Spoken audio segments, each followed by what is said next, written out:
think we should just go. Welcome and hello, everyone. My name is Nejmah Haddad, Rebuilding Alliance's country representative.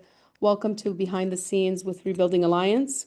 Thank you for joining us today, specifically for this important and timely gathering as we mark International Day of Peace, a day recognized around the world as a call to cease fire, to reflect, and to recommit ourselves to building a more peaceful, just, and compassionate world. This year, our focus is especially significant. We are here not only to celebrate peace in its many forms, but also to confront the realities that challenge it, particularly the ones going on in Gaza, where innocent lives continue to be affected by violence, displacement, and unimaginable hardship. Today is also about Pinwheels for Peace, a global art installation project that began as a way for students to express their feelings about peace, tolerance, and nonviolence through creative expression. So in the face of war, injustice, and division, peace can feel distant and sometimes even impossible. But for you today, being here with us, we believe that peace is not the absence of conflict, but presence of justice, understanding, and truth. So thank you again for being with us today. Let us first begin with Donna, Rebuilding Alliance's executive director. She will talk about Pinwheels for Peace efforts across Gaza and the West Bank, and then we'll move forward to our other colleagues covering everything on our agenda. With that, go ahead, Donna. The floor is yours. Thanks, Nejmah. Welcome, everyone. We wanted to bring forward the results, if you would, of an effort that teachers in Gaza had asked us to sponsor.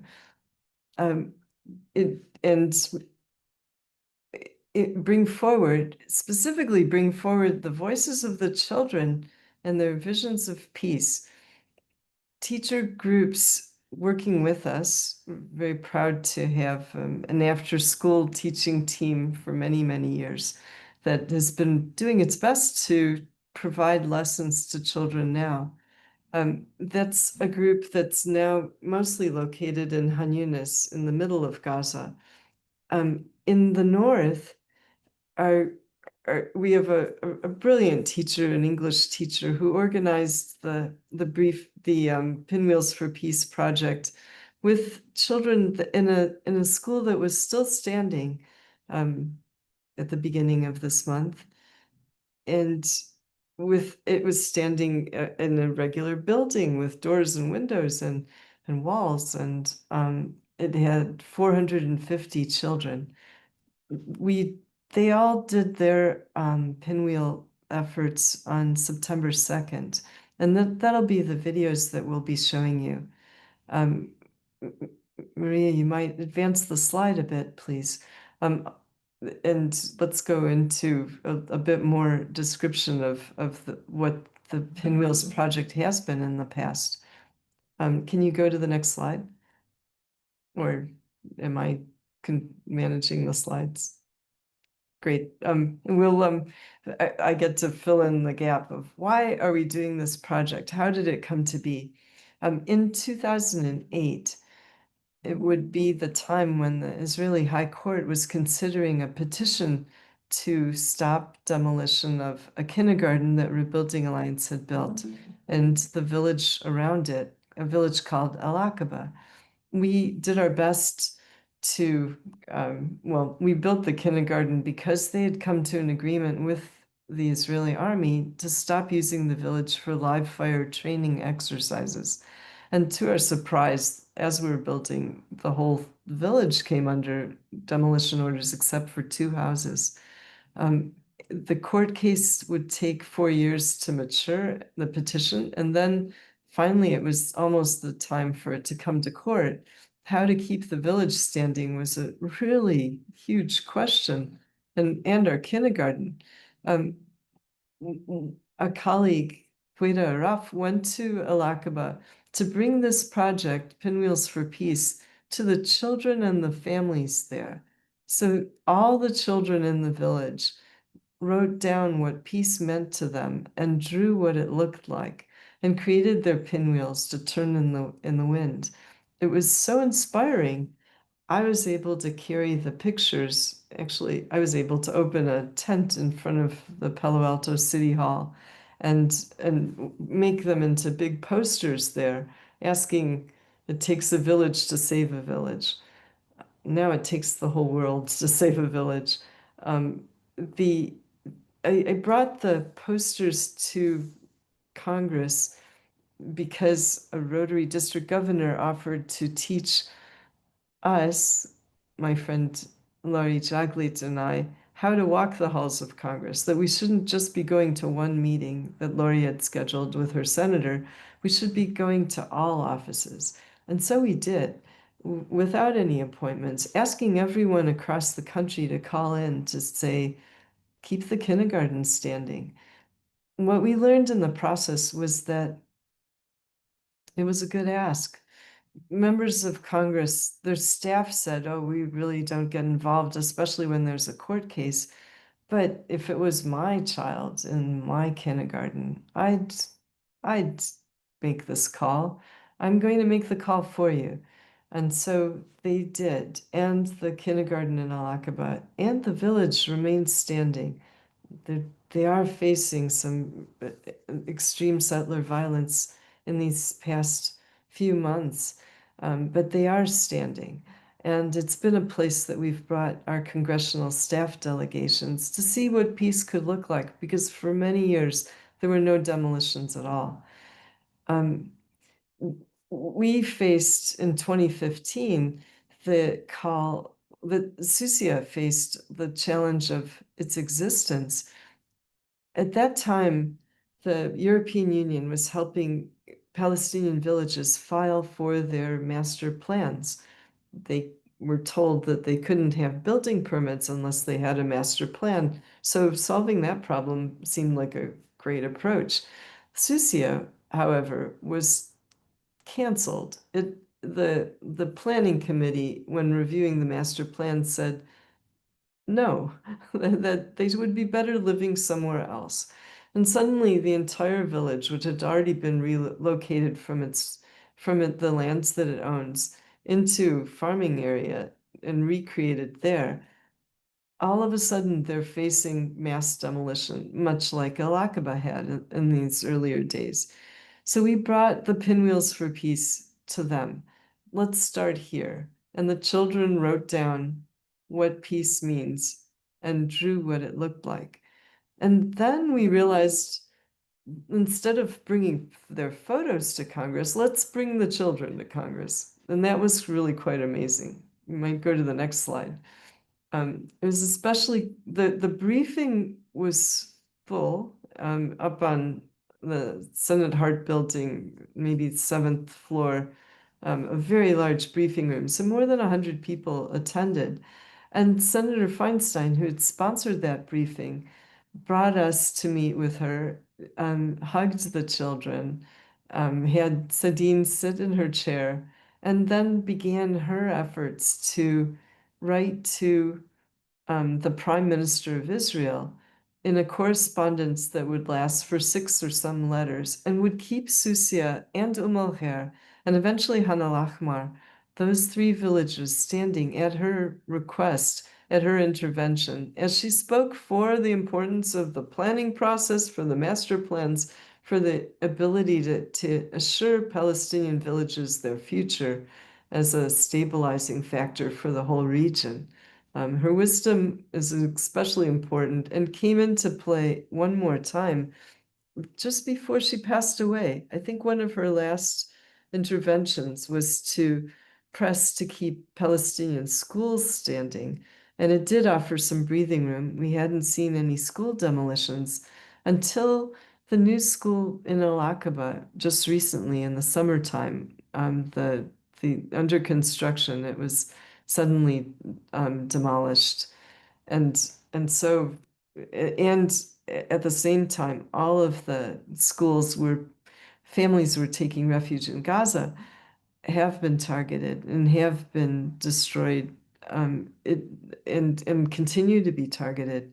Um, Important that there be a way for Congress to intervene. It worked in the past. It worked over and over again as we asked for assistance through our briefings. And that's why we had some faith in this approach. the teachers in Gaza, to our surprise, in this time, thought it was most important to bring this to their children because they remembered what it was like in the past. They remembered how effective this particular activity is for the children, just to hold on to what does peace mean? What does it look like? And for us as adults, for it to reopen or awaken, remind us of our responsibility in the process. I'd like to show you some of the videos of the children's presentations of what they did together. So we'll start with in the center area in Han Yunis.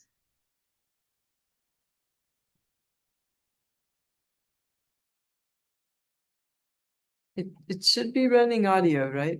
Go ahead. I'm not hearing it on the side, Maria.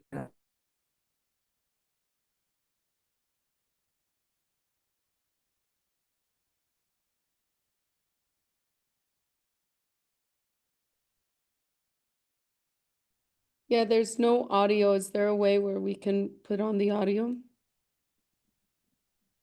Maria or Layla? It's working on my end. We're not hearing it at all. Are you wearing headphones? If you are, take off your headphones. Maybe that'll help. No, no. Let me. Thanks, Maybe everyone. share from Thanks for your your end. patience. Okay, just give me a second. Sure, and I'll be glad to fill in some of this. So the team in Han Yunis started out, their plan was to do this at the beach. I was thinking, that's a little rough, how will you have the privacy really? Because it's a thoughtful activity and you need a place to write. They thought they would do it in between tents. And the photographer came out to join them with his camera. But as they looked around at the beach, they decided it would be too risky to do it there. That photographers are being targeted when they're taking pictures anywhere. So bringing it indoors would be really important. They moved from there and walked about 2 kilometers to be able to do it at Mrs. Nejmah's compound. So the Women Program Center, which has always sponsored our after-school program, has relocated to middle of Han Yunis. Mrs. Najah and her family are there, and also the Women's Program Center, which now is working on their hot meals program as well. They were able to provide a space, and so the project continued in the late afternoon on that day, September 2nd, and inside of Han Yunis. And more children came in to join them. It might be that we just continue with some slides until we can figure out how best to do the audio of in our video presentation. Can you show the slides and I can talk through that? So thanks everyone for our technical challenge here. And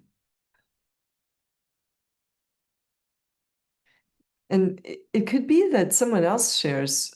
Maria, maybe you're too far away in your location. So here we are with the first group of children and their visions of peace. And go ahead and advance the next slide. Oh, or give me the link and I'll be able to move it forward.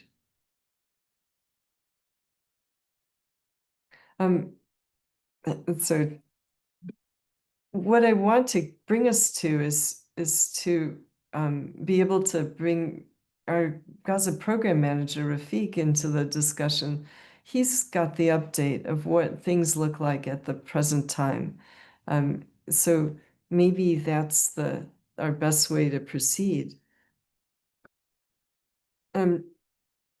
And then we'll come back and see the children's videos in just a moment. Well, now I do have some control over it. Let me go ahead and move. I'll share my screen. Let me do that, and then maybe I can get the first video to work. Donna, I can get the first video to work. It's me sharing screen now. Oh, great. Okay. and want I'll to play stop. video or go to Rafiq? The first video, if you can, go ahead. And then we go to Rafiq. Thank you.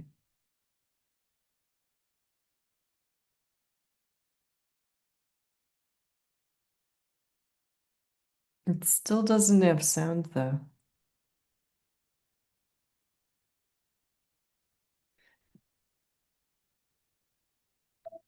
You're hearing sound on your side, Layla, but we're not. Okay. So you might also just share the link on the chat so that people can see it also.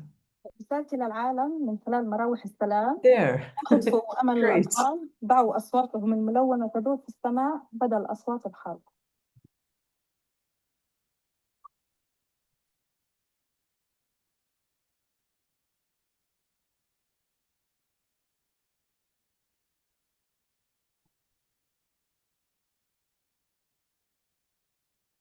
أنا كتبت كلمة سلام لأن نفسي أعيش بدون خوف.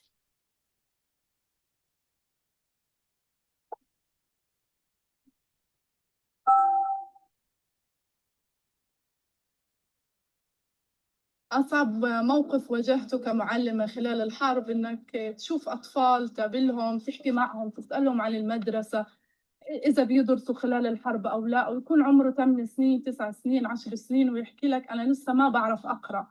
هذا إشي بزعل لأنه أطفالنا وصلوا لمرحلة جهل صعبة بدها تأسيس من جديد من أول وجديد.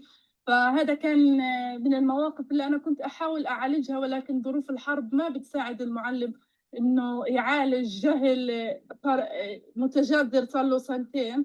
لهيك بعتقد وقف الحرب هو سلام للأطفال يعودوا لمدارسهم.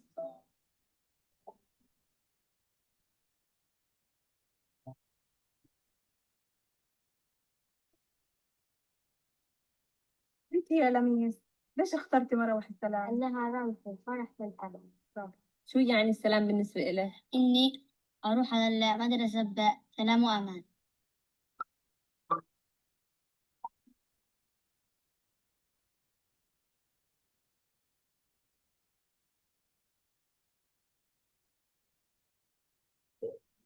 Peace so that our pinwheels keep spinning and our childhood remains free.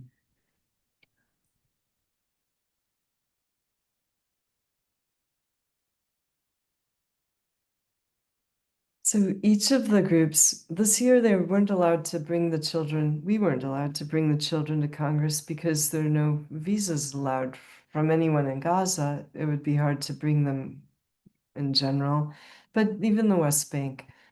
So instead we brought the videos and did our best in presenting to a really great room that Senator Padilla arranged for us, and then following up with congressional visits individually, hoping that we could bring their faces and their visions to Congress. A little bit later, from Gaza City, we'll show you a more in-depth commentary from the children of what they've been experiencing. Soon after that, we actually did that second video as they received the massive displacement orders. It was just the start of it. And within a few days, the school was disbanded.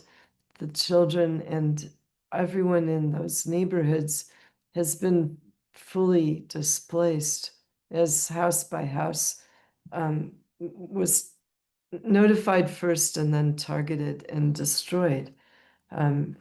Even the people, our teacher, and we just received news in the last half hour that they've safely arrived in Deir al-Balah.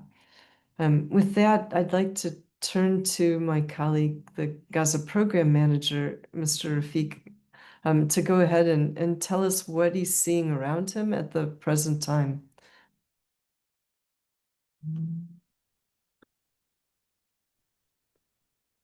Thank you. Let's go to Everybody. Hello from Gaza, the place where is the destruction, where is the killing, where is the mass evacuation, where is the lack of life, the fear, the destruction, the bombs. At the same time, this place is still full of a high spirit of the children who have been participating in the Pinwheels, who were sending the greatest message to the whole world, showing that even if under the bombing, under the war, under the lack of all means of life, we still wish for peace. The children's dreams are for freedom and peace. They are not dreaming to be rich. They are not dreaming to be very wealthy. They are dreaming to sleep without a fear. They are dreaming to wear shoes. They are dreaming to eat a decent nutritional food. So this is what we are sending for the whole world. A rebuilding alliance is the best place to, through this webinar, to show the world that the Gaza people all are willing for peace. And we are happy that we are celebrating the International Day for Peace now, while the United Nations General Assembly is taking place in New York, while President Trump is taking care of the situation in Gaza and met 2 days ago with the presidents of the Arab and Muslim countries to find a solution.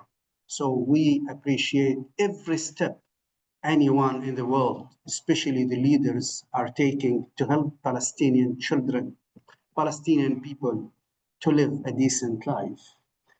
So while our hearts are breaking from the hard situation in Gaza, seeing people are evacuating, massive evacuation, no food, no real food, no nutritional situation or ingredients, no health system, a real health system, too much crowd. I'm staying now and talking to you from middle area, Deir al-Balah city, which is a small city, normally a small city, but now it is holding the huge number of people who evacuated from Gaza City. And you cannot imagine how hard to see people are sitting in the street. They have no place. They have just a mattress and sitting on the street. They are in the graveyard. No potable water to drink. It is very hard to get water to drink. The sewage system open channels are flooding in all the streets because the infrastructure of the city cannot handle this crowd. It is like 5 to 6 times double than their original population. So this is the situation in Deir al-Balah. And in Khan Yunis it is the same. While in Gaza it is the worst, as we hear that the ground troops are getting deeper in Gaza City. They have reached almost not only the downtown, but near the coastal road.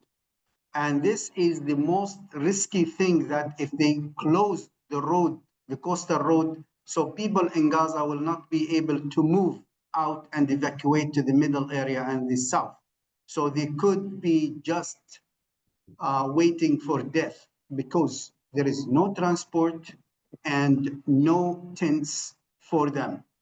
The people who manage to get the transport by like small machines called tuk-tuk or by walking on foot, they reach there, but so many of them are sitting in the streets waiting for the unknown because they don't have tents, they don't have a place to stay. This is the situation. But in the occasion of the International Peace Day, we see that there is still an opportunity. We see there is a hope of the world's decent justice, that the world could see roots for peace, and they could encourage both sides, Palestinians and Israelis, to live in peace. But how can we make this peace? We need the world to stand and say a word that the Palestinians should live their life. They should have better socio-economic, better like education, better health, better movement. They could go anywhere in the world. They could be recognized as a human beings. This could bring peace. And peace is very cheap in comparison with war. So with the cost of one rocket, we could build a school. With the cost of one rocket, we could build a hospital or a clinic. We could send 100 people in scholarships to be educated and to have a better mindset. So this is what we are looking for. And this webinar is a very good platform that makes us talk from the field, from Gaza itself. So what I'm telling you now is what is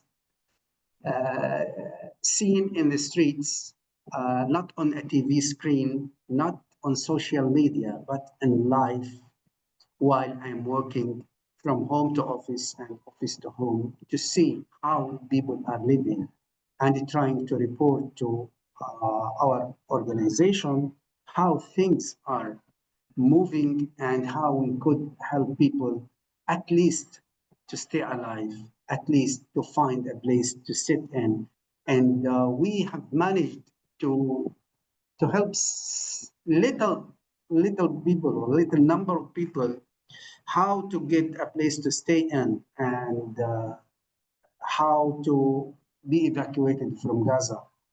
But in general, the situation is more hard on many people.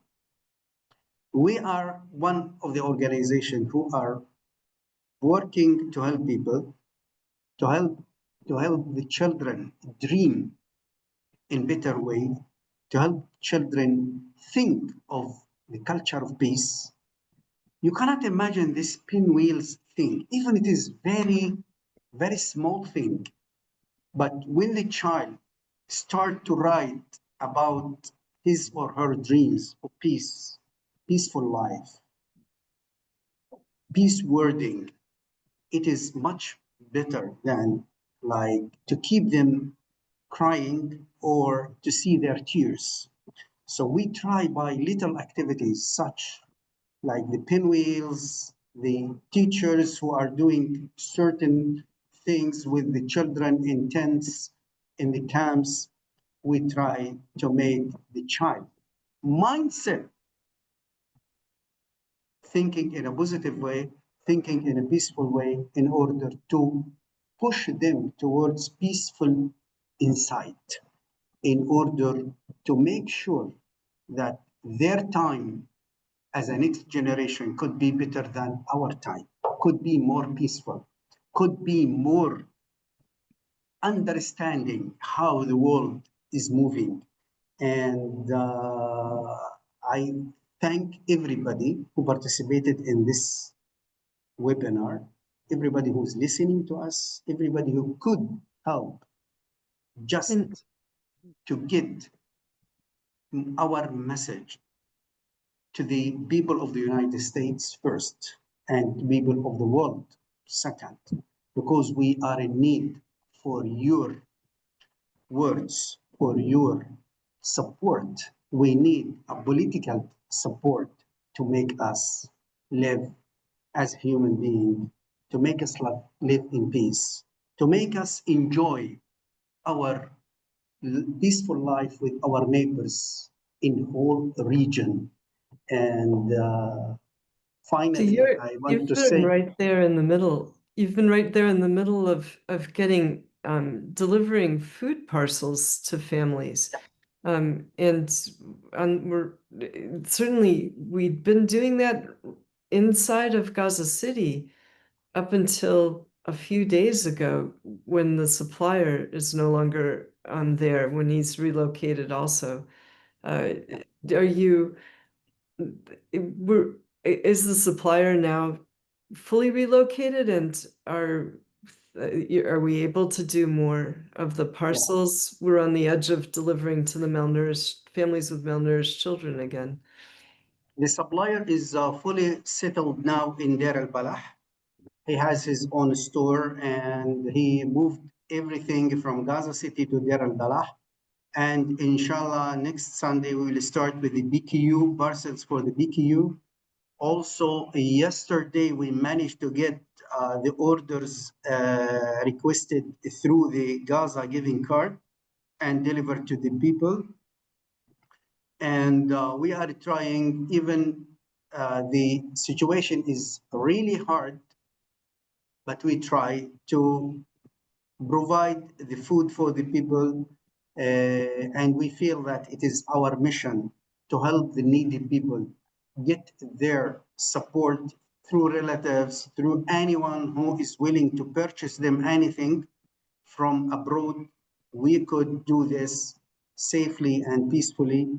As you mentioned, Donna, we were like very active in the Gaza City until 3 days ago when the supplier has moved to Deir al-Balah. And we hope that, inshallah, things could get better and we again resume deliveries in Gaza City and in Khan Yunis. But for the time being, we are very limited only for Deir al-Balah and the middle area.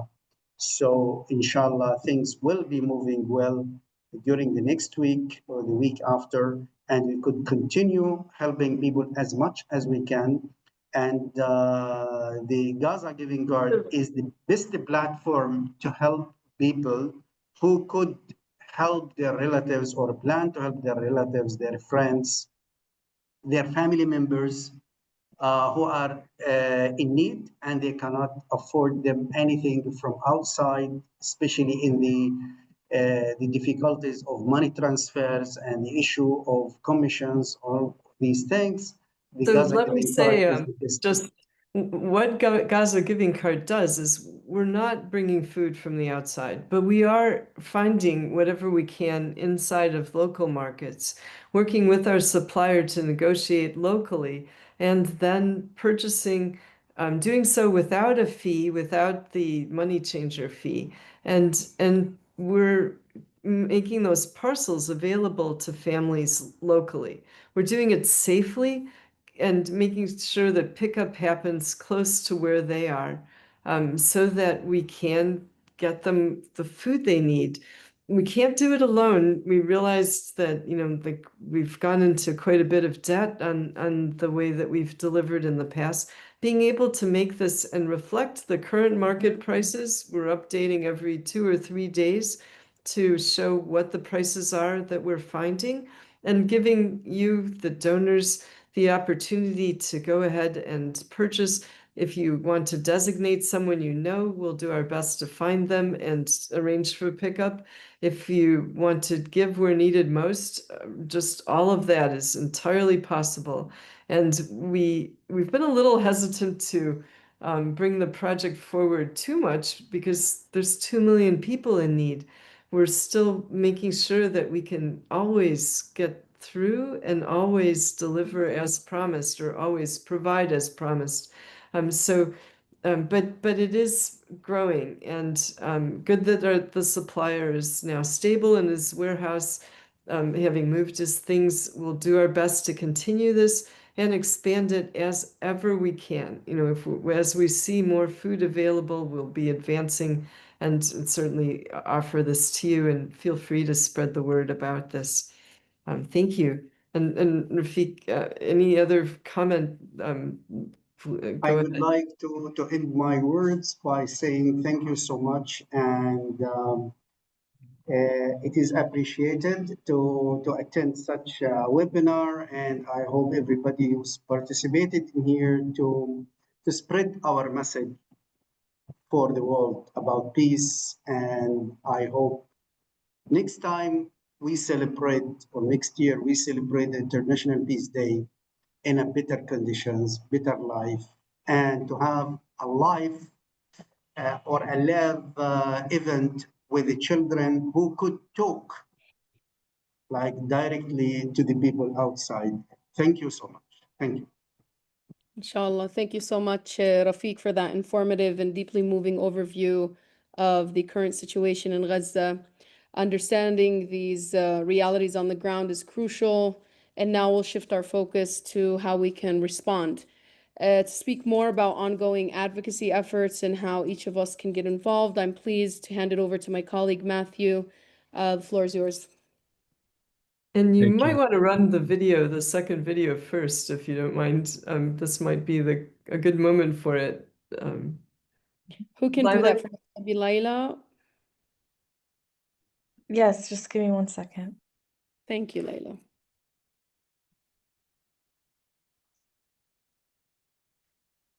So what you're going to hear is these are the young people who did their pinwheels. We have the short one, which we'll send you a link to, but this will be the longer one, and we don't necessarily need to run all 4 minutes of it, but it's being able to hear from them in Gaza City that we thought we'd like you to experience.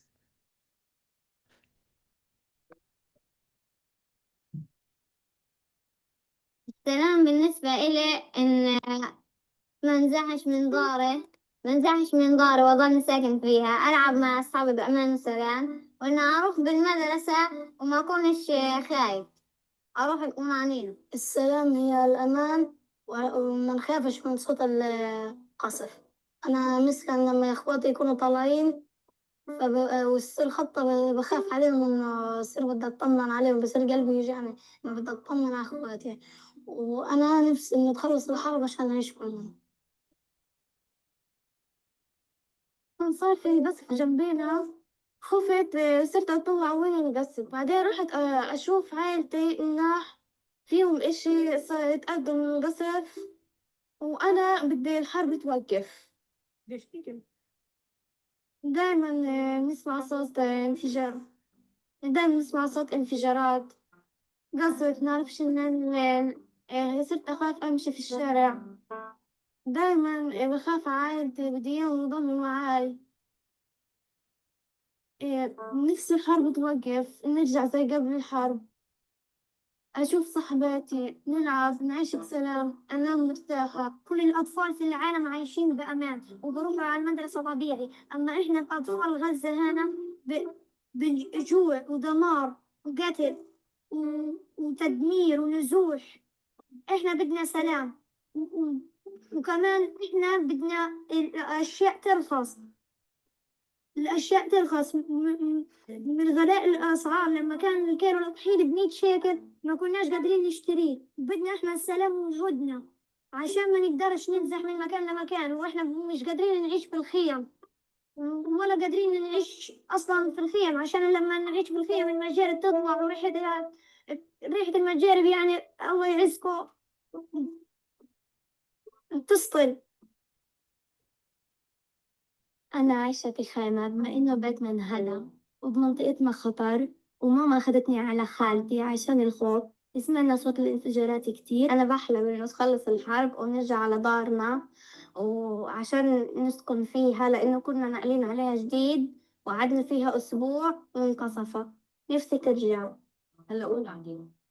إحنا قاعدين في النصر عند رصيدة نازحين، كلنا في أوضة وما فيش وسع وننام فوق بعض وكل 2 على فرشة.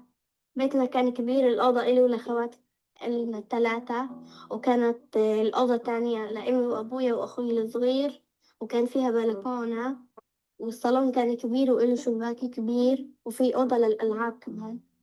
بخاف إنه ننزح ونطلع في خيمة لأنه أصلا إحنا ما عنا خيمة.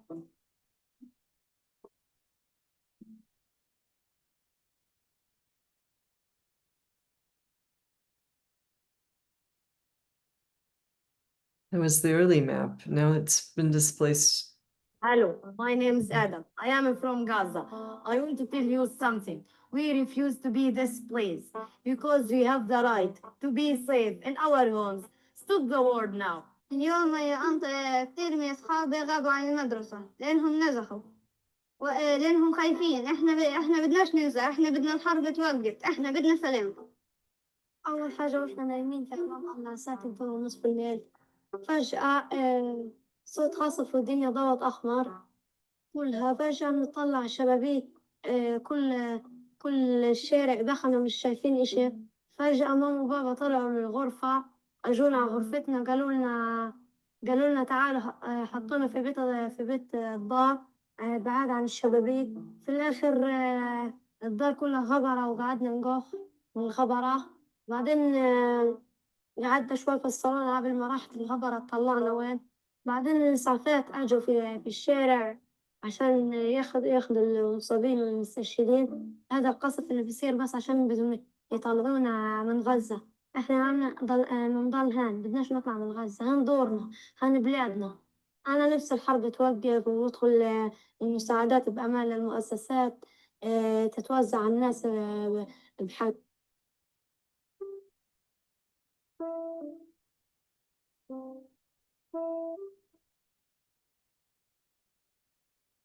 Evacuation is very tough and humiliating. Our life became the worst amongst the children of the world. We need peace.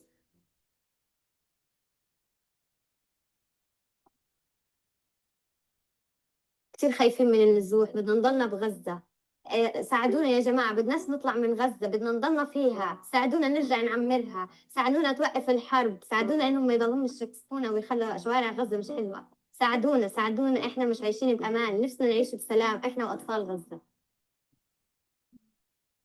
صار لنا إحنا سنتين في الحرب، دمار، جوع، معاناة، حصار من كل الجهات.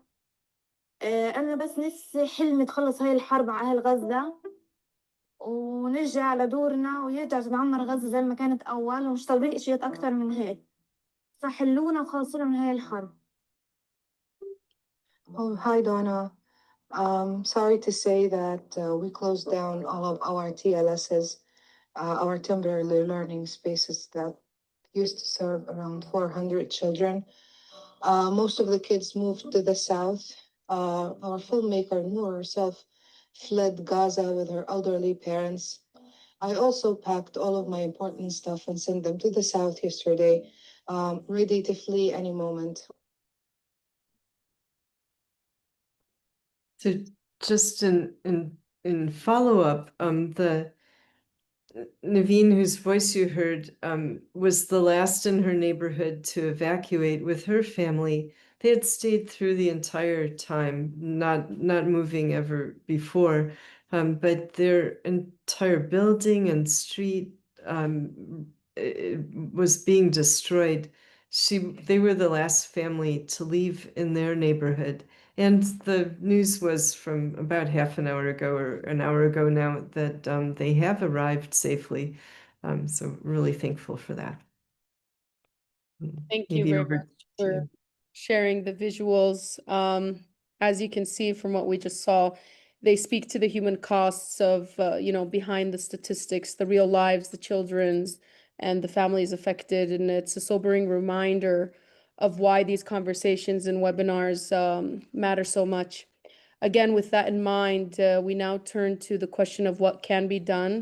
Advocacy plays a crucial role in responding to this crisis, and you can hear the cries of help. So our next speaker will help us understand how we can support these efforts and what we've been doing. So go ahead, my colleague Matthew, the floor is yours. Right. Thank you, Nejmah, and thank you to our colleague Rafiq in Gaza as well. I think that we've sort of addressed some of the more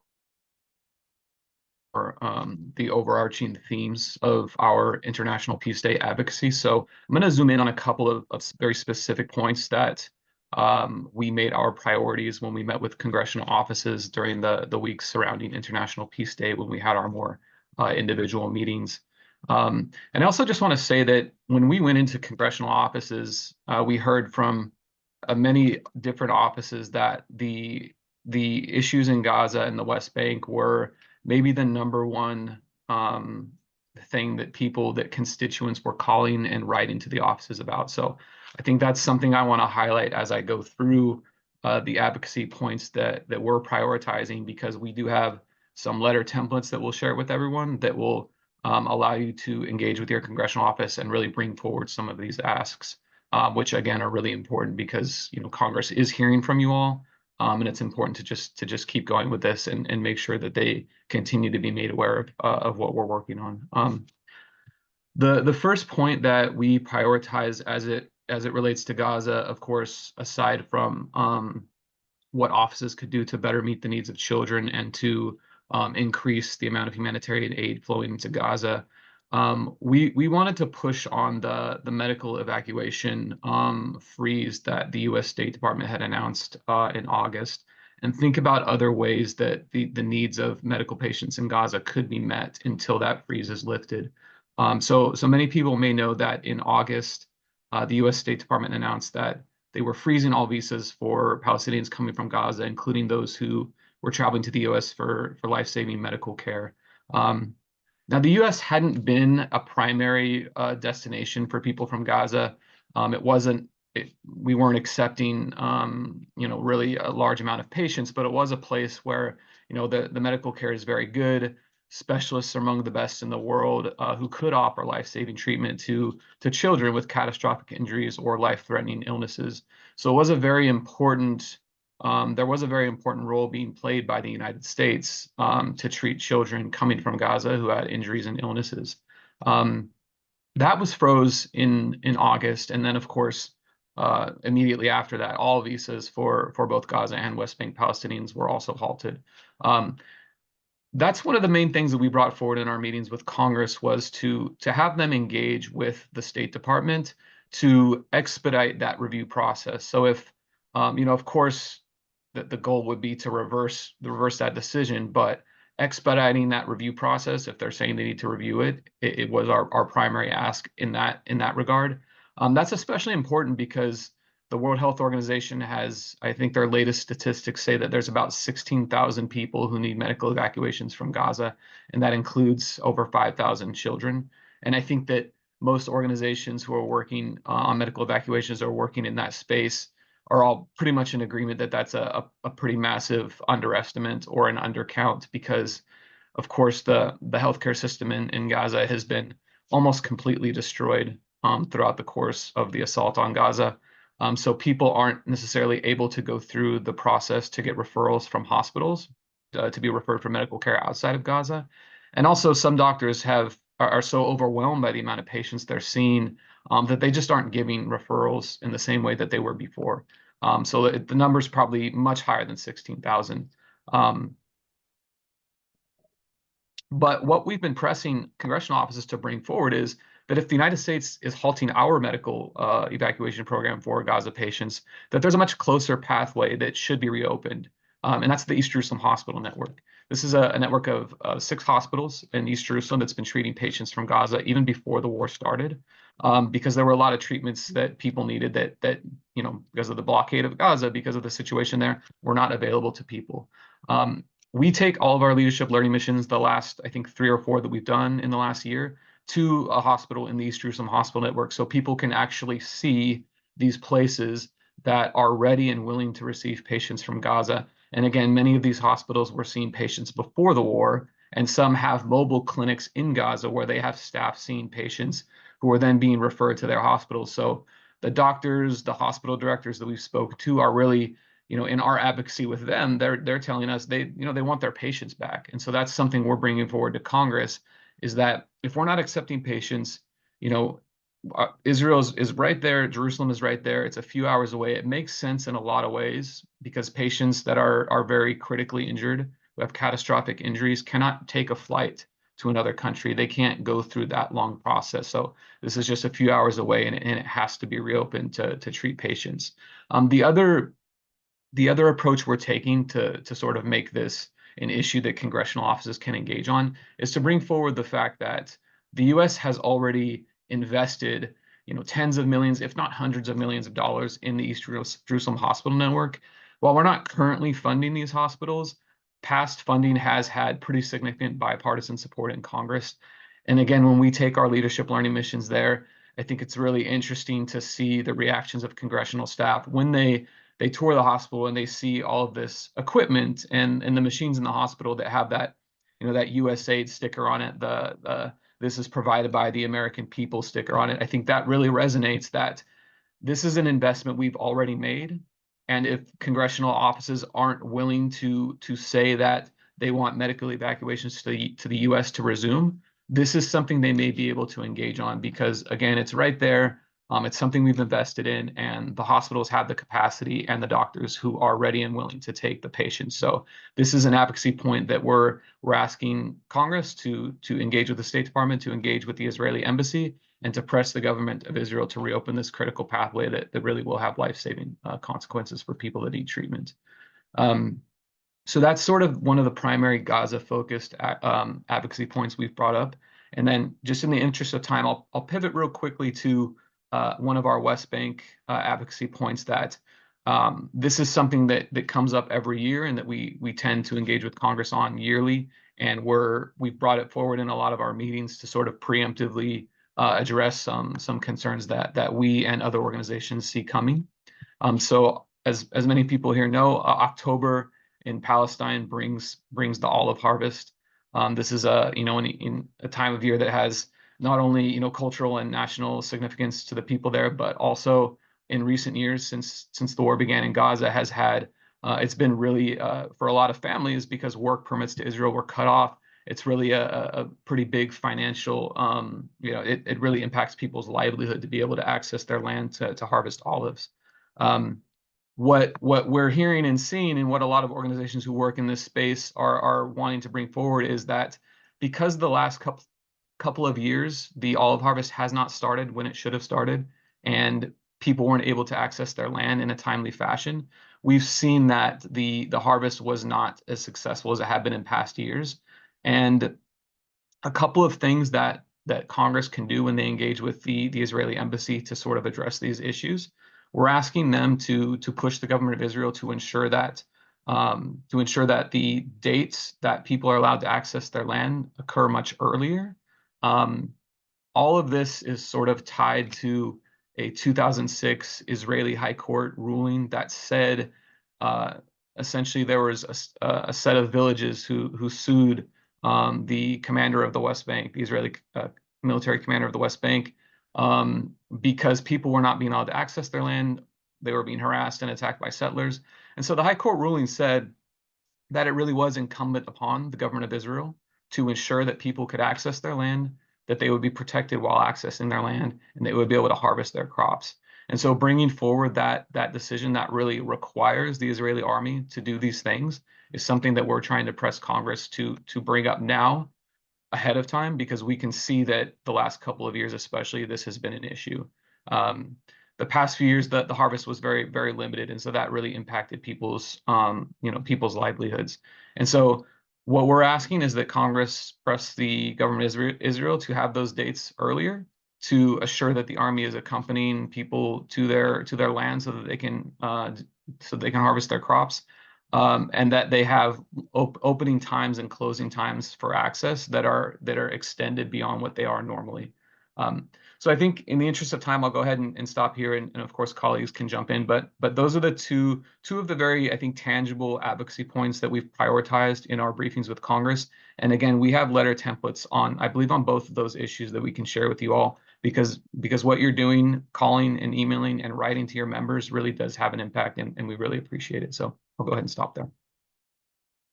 Thank you, Matthew. You can see the link, everyone, on the screen as well. And I'd like to encourage you to go ahead and ask your questions in the Q&A boxes, where we can answer some of your questions either live, or one of my colleagues will answer it by writing down the answer. Donna, if there's more words that you'd like to talk on, or maybe the issue of the parcels, I think we still have that on the agenda. You spoke about it a bit, so if you have anything else to add, that'd be great. Just that we're doing this very specific request for interventions. Yes, of course, Congress should be pressing for ceasefire. The president should be making things happen. But instead, on those large issues, the traction has been counterproductive. Instead, at least getting them to take action on things they can do, and that matter hugely to people involved. We saw a little bit of hope in that the the U.S. ambassador in Jerusalem was able to intervene to reestablish water and electricity in al-Khair.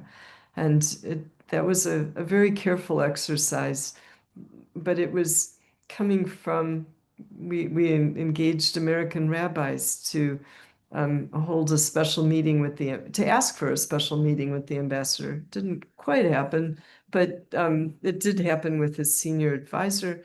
And the second time that the water was cut off, it took a couple of days, but it did, with the American embassy's help, get restored. So there is a little bit of room for engagement, and certainly something, a door that needs to open further. Matthew, you were involved with that. If you wanted to say anything about it, please go ahead.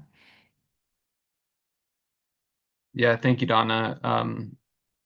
I think that you pretty much characterized it well, but this was this situation was sort of on the heels of what I'm sure many people here remember, the murder of many of our our colleague and friend Auda Haflin in al-Khair.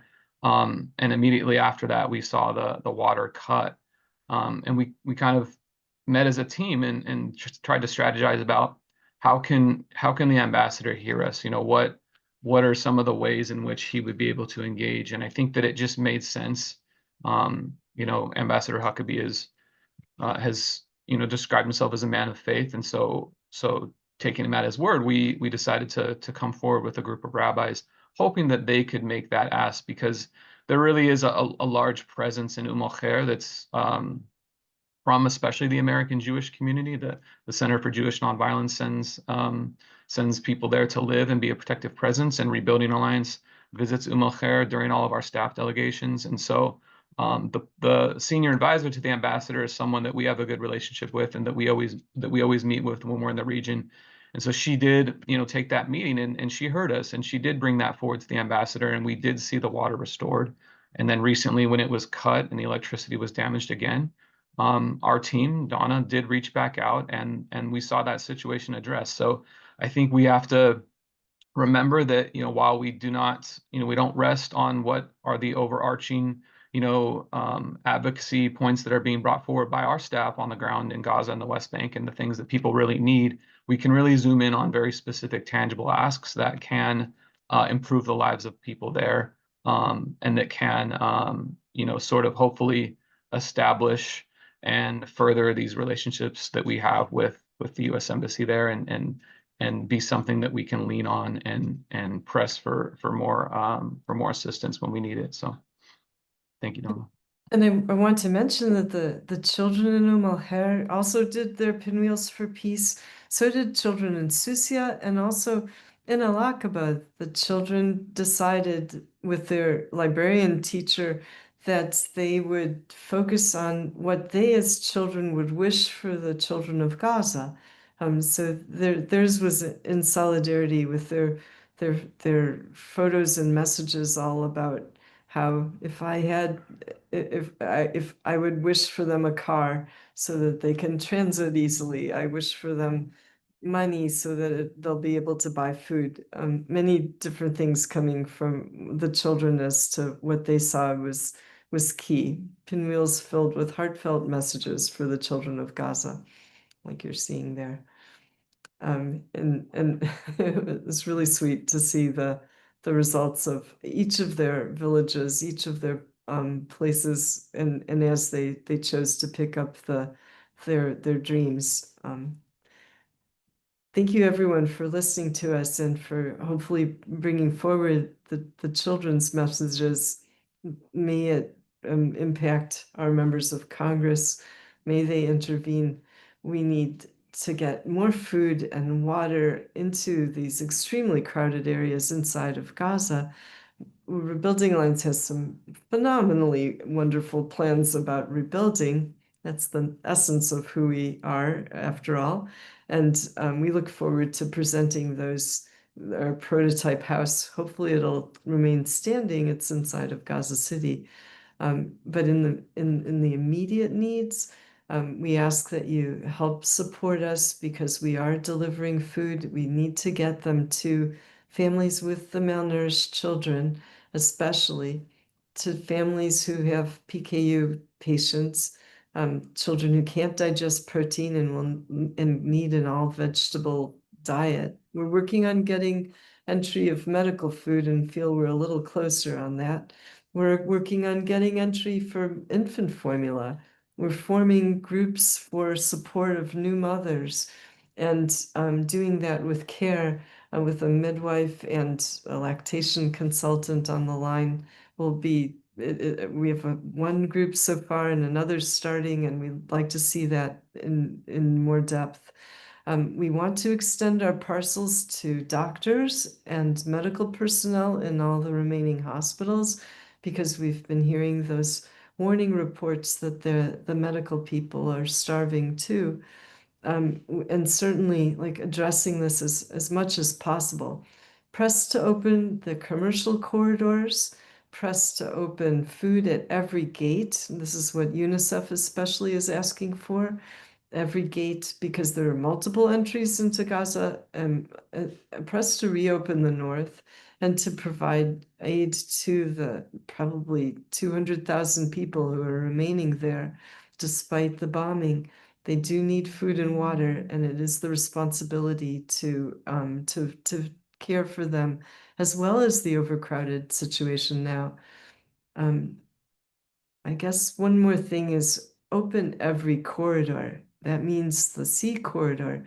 One of the things, I don't know if Rafik is still on the line, but he did mention how important it is to be able to see the flotilla enter, and then also open the air corridors, because that provides respite from the bombing, but also can provide aid. We think that we have a way of doing it that's better and safe. So when you get a chance, we'll be glad to share our recent evaluations, and we were on All Things Considered last week about our vision for airdrops, and we'll move forward with test flights soon. So thank you, everyone, and thank you for Nejmah for bringing this all together, and Maria and Lila on support for it all. Thank you so much, Donna. Thank you so much to our speakers. Thank you so much for our attendees. We look forward to meeting you in future behind the scenes webinars, and for standing with us in solidarity. We will be following up with resources that will find their way to you. And also my colleague has pasted in the chat a link for the letter campaign, and also a press release for reopening humanitarian corridors into Gaza. You can find those in the chat box. Thank you so much, everyone, again. Good day. Thank you.